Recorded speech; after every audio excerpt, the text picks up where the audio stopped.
First fact, evolution does not build a ladder to man. It has no goal, finale, or script. It is an infinite branching network of decisions where not the most complex wins, but what works here and now. When the Mexican cave tetra descends into eternal darkness, its eyes become just an energy expenditure, and generations later it is born blind, compensating for sight with a hypersensitive lateral line and sense of smell. Antarctic icefish live with almost transparent blood. They have lost hemoglobin and red blood cells, but have developed antifreeze proteins and saved on the expensive oxygen transport system. In icy water, there is plenty of it anyway. Parasitic mixozoans, close relatives of jellyfish, have reduced themselves to tiny sacs with a minimal set of organs. The simpler, the faster the reproduction within the host's body. Island birds repeatedly forget how to fly. When there are no predators on the island, wings become ballast, and future kiwis or kakapos walk on the ground. Even in the human lineage, there was no continuous brain enlargement. Homo floresiensis has a smaller brain than ours, but archaeology finds tools and hunting traces. Intelligence does not equal volume. Whales have lost their hind limbs, but gained a tail propeller and an acoustic locator. Their pelvic bones remained as vestiges and served as anchors for muscles. Often, a breakdown wins. Mutations that disable the Duffy receptor on red blood cells protect millions of people from Plasmodium vivax malaria. Loss is also an adaptation. The picture of evolution is not a march, but a dance with the environment. A step back, a step sideways, sometimes a somersault, and every movement is justified by the conditions in which it occurs. Second fact, your cells are migrant allies. Each houses a former bacterium and traces of ancient viruses, without which you simply wouldn't have been born. Mitochondria are descendants of alpha proteobacteria, which colonized the eukaryote ancestor about 1.8 to 2 billion years ago. They have their own circular DNA, bacterial ribosomes, and a double membrane, like a once-swallowed guest. Over time, a significant portion of their genes move to the nucleus, and now hundreds of mitochondrial proteins are synthesized in the cytoplasm and imported inside through special protein gates. Essentially, the organelle has become a semi-dependent energy factory. The same happened with plant chloroplasts. These are domesticated cyanobacteria. And in some algae, chloroplasts are even four-membraned, a trace of secondary swallowing of an already existing photosynthetic eukaryote. Yet, the rule isn't ironclad. A single-celled organism, Monocercomonoidus, has been found that has no mitochondria at all. It has built bypasses for critical reactions and lives without an energy symbiont. The proportion of viral DNA in the human genome is about 8%. These are remnants of retroviruses that once infected our ancestors and settled in forever. One such gift is syncytin family proteins, former viral envelopes that now fuse trophoblast cells and help form the placenta in mammals. Even adaptive immunity, capable of sifting through millions of antibody variants, according to molecular evolution data, arose from a mobile genetic element, domesticated into RAG enzymes. We are literally chimeras. In us sing the voices of bacteria and viruses, and it is their ancient deals that created the complexity we call human. Third fact, evolution is not an engineer with a clean blueprint, but a tinkerer who fixes on the fly with what's at hand, and therefore leaves strange compromises within us. The famous recurrent laryngeal nerve in mammals should go from the brain to the larynx in a straight line, but it loops under the aortic arch. A legacy of fish anatomy that in a giraffe's neck becomes a nonsensical kilometer of nerve cable. Our respiratory and digestive tracts cross in such a way that we are the only large mammals to regularly choke, the price for a lowered larynx that gave us the sound range for articulate speech. The vertebrate eye is assembled backwards. Light-sensitive cells look away from the light, nerve wires pass over the top, forming a blind spot. In an octopus, the optics are mounted more rationally. Receptors face the light and there's no blind spot. Bipedal gait is an advantage in energy saving and overview, but the obstetric dilemma makes childbirth more dangerous. A narrow pelvis for gait and a large baby head for the brain. Hence the prolonged helplessness of newborns and the need for a care culture. Balancing selection also leaves scars. The hemoglobin S allele in heterozygote protects against tropical malaria, but in a double dose brings sickle cell anemia. Blood clots fast enough to save us from blood loss, but this same mechanism makes us vulnerable to thrombosis and strokes. Too strong a fix kills. The appendix was long considered excess, but turned out to be an area of immune tissue and, likely, a backup of microbiota. Yet its inflammation still requires the surgeon's knife. Evolution doesn't optimize overall. It patches locally and timely, and therefore humans are not a pinnacle, but a walking museum of successful workarounds, each costing a specific price in vulnerabilities and risks. Evolution can be fast, so fast that it's visible in human timescales, breaking the usual image of millions of years or nothing. In the Galapagos, ornithologists Peter and Rosemary Grant have observed for decades how finches' beaks change literally within a few seasons. The 1977 drought selected for birds with robust beaks for hard seeds, while the subsequent El Niño favored those with finer beaks, with average sizes fluctuating with the weather. In Britain, industrial soot dyed the peppered moth black. Dark moths survived on sooty tree trunks, and after air purification within decades, light forms returned. In the Adriatic, on the small island of Podmorcharu, relocated Podarcis lizards developed intestinal valves and larger heads within a few decades. The shift to a plant-based diet required a remodeling of the digestive tract and bite. London's underground has its own mosquito. The subterranean culex population has learned to breed year-round in tunnels, hunt mammals, and rarely interbreeds with its surface-dwelling relatives, an emerging isolation right under our feet. Sticklebacks, moving from the sea to freshwater lakes, repeatedly lose their bony armor over tens of generations. Mutations in a key regulatory gene quickly change the armor when predators are fewer and calcium is also less. Hurricanes have an evolutionary signature. After storms on Caribbean islands, anolis lizards that survive tend to be those with larger finger suction cups and different limb proportions, and this is measurable in the next generation. The city is a new continent. Clover in megacities produces less cyanide. Titmice sing at higher frequencies, and blackbirds migrate less. And of course, bacteria. Under antibiotic pressure, they develop scissor enzymes that pump out or destroy drugs, and share resistance recipes via plasmids. Evolution isn't a past in a museum. It's a process currently writing the news in the park outside your window and in your medicine cabinet. Fifth fact. Nature sometimes chooses not survival, but temptation, and this subverts logic. Sexual selection can drive traits towards absurd luxury or risky extremes if they provide an advantage in mating. The peacock's tail is a classic. It's heavy, visible to predators, and requires resources. But the very fact that the male manages to carry such an antenna and not die serves as an honest signal of quality, Amat Zahavi's handicap principle. In the Irish elk, according to paleontologists' estimates, the span of its antlers reached 2 meters. This is both a weapon and a display, not an error of nature, as they used to write in old books. Male birds of paradise spend hours on dances and scenography with found objects. Male bowerbirds build installations from berries and shiny trinkets, leveling the perspective to appear visually larger. Pure theater, behind which lies female selection. In flies with stalked eyes, females prefer longer stalks, and this whim translates into the species' facial geometry.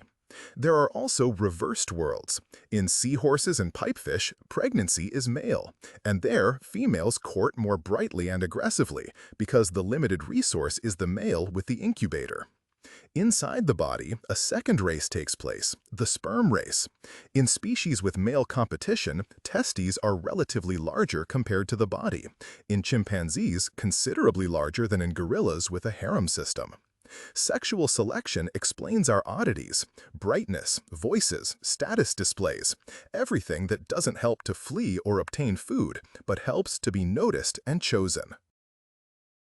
The sixth fact: evolution likes to repeat successful solutions anew and in different lineages. Convergence shows that life has favorite formulas to which it arrives by different roads. The camera eye of the octopus and humans is similar, like two projects from the same engineer: lens, iris, retina. Only in cephalopods, the receptors face the light, and there is no blind spot. The same function, different assembly. Echolocation in bats and toothed whales arose independently, but in their genes for the auditory protein prestin, similar tweaks are found. A molecular rhyme of different origins. Antifreeze proteins in Antarctic rock cod and Arctic cod appeared separately and from different sources, but they performed the same trick, preventing ice crystals from growing in the blood. Cacti of America and euphorbias of Africa are two thorny cacti without close kinship. Succulent stem, reduced leaves, hooks. An architecture of the desert that nature invented twice. Similarly, different crustaceans, crab. Separate evolutionary branches again and again arrive at a crab-like body with a wide carapace, a convenient chassis for the seabed. Electric organs in fish arose multiple times, for navigation in murky water or for hunting, one solution on different platforms. In humans, milk tolerance in adulthood is not a single mutational key, but several independently, in Europe and Africa, with the same effect. At high altitudes, Tibetans, Andeans, and Ethiopians demonstrate different genetic pathways to one goal: living where oxygen is scarce. Convergence destroys the illusion of arbitrariness. The environment, like a director, pushes scenarios towards similar climaxes. And in different acts of the play, we see the same scenes played by different actors. A common myth states, humans descended from monkeys, therefore monkeys are underdeveloped versions of us. The scientific picture is different and far more interesting. Humans and modern apes are cousin branches, having diverged from a common ancestor several million years ago, estimated around 6 to 7 million years. Chimpanzees are not the past, but contemporary beings like us, adapted to their own niche. They possess their own mosaic of adaptations, from hand structure to social dynamics. In the Homo line, paleontological records show recognizable stages. Early hominins with a mix of ancient and human traits, bipedal locomotion, a modified pelvis, long childhoods, and growing brains. Lucy from Australopithecus afarensis already displayed confident bipedalism despite ape-like height and shoulder blades, while the later Homo erectus spread far beyond Africa. Intermediate forms are abundant, so many that the debate is no longer about the fact of transitions, but about where exactly to draw taxonomic boundaries. Genetics provides strong confirmation. Humans have 46 chromosomes, chimpanzees have 48, and human chromosome number 2 carries traces of the ancient fusion of two ancestral chromosomes, with telomere-like repeats in the middle and a double set of centromeric markers. Our anatomy also holds memory. The coccyx is the remnant of a tail. Goosebumps are the shiver of ancient fur. Infants have grasping reflexes in their feet and hands as if their fingers were seeking a branch. Another misconception is evolution is a path to humans. No, it does not favor hierarchies. Hominins are merely one of many lineages. And if conditions had been different, birds or octopuses might have had hands. Evolution is not an ascent upstairs, but a series of forks where we are just one of the successful routes, not the top of the ladder at all. The eighth fact may seem paradoxical, but evolution explains even altruism, not as morality, but as a survival strategy written into genes and benefits. Hamilton's rule formulates a simple arithmetic of kin selection. Behavior that reduces your personal fitness will be maintained if the benefit to a relative multiplied by the degree of kinship exceeds your costs. Hence the strange world of eusocial insects.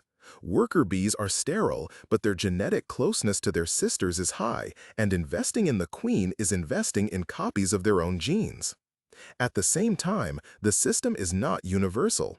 Ants and termites show that super-cooperation can also be achieved through other paths, such as nest ecology and defense of offspring. There is also reciprocal altruism. Vampire bats share regurgitated blood with those who haven't eaten today. Those who don't repay favors quickly lose partners. Reputation and memory turn sharing into advantageous insurance. Meerkats and groundhogs have guards. Sentries increase risk by alerting the herd, but nearby kin make this risk justifiable. The slime mold Dictyostelium in starvation unites into a multicellular body and builds a stalk from sacrificed cells so others can disperse as spores. There are cheaters who avoid the stalk fate, but they are suppressed by selection for lineage mixing and frequent population mixing. Even bacteria cooperate.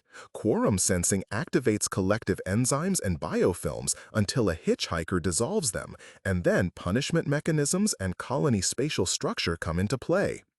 In humans, cooperation relies on the same principles, reinforced by language and norms. Reputation markets, willingness to punish free riders, trust rituals, and debt networks turn I into we. Altruism in this view is not a miracle, but a fine accounting of natural economics, where the benefits of the collective game often outweigh individual gain. Ninth fact. The most subversive to common sense in evolutionary theory is that the vast majority of DNA changes do not lift or lower the organism, but simply have no effect on fitness here and now. This is neutral evolution. Mutations that don't change the protein, synonymous, variations in non-coding regions, rearrangements whose cost-benefit is so small that their fate is decided not by selection but by statistics, genetic drift. In finite-sized populations, allele frequencies dance randomly, and any variant can accidentally become fixed or disappear. Hence, the almost neutral picture of molecular evolution. In large populations, selection manages to weed out slightly harmful mutations. In small ones, they pass as noise.